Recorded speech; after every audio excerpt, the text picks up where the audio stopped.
乜都講下，乜都八下，大家一齊輕鬆下。歡迎大家嚟到呢個頻道。今集我哋講咩呢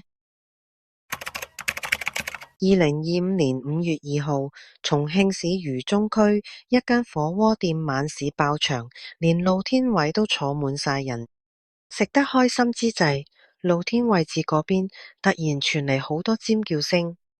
原來一隻貓貓突然從天而降，直插入火鍋入邊，熱辣辣嘅湯汁瞬間四濺，波及方圓3米內嘅2台食客。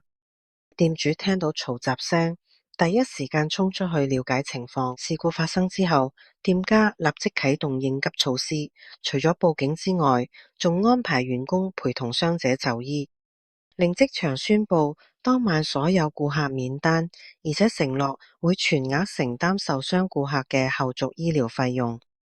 而一啲受波及嘅客人，例如混亂中、眼鏡、電話受損、衣服因今次事件而整污糟嘅，都會獲得賠償。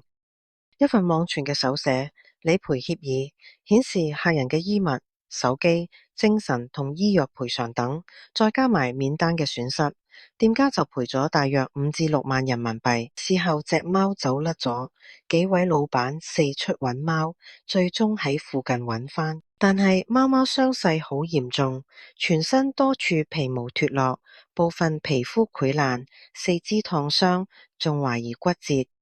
佢哋即刻送貓貓去寵物醫院，醫生話要每日高強度治療，費用每日至少成1000蚊人民幣。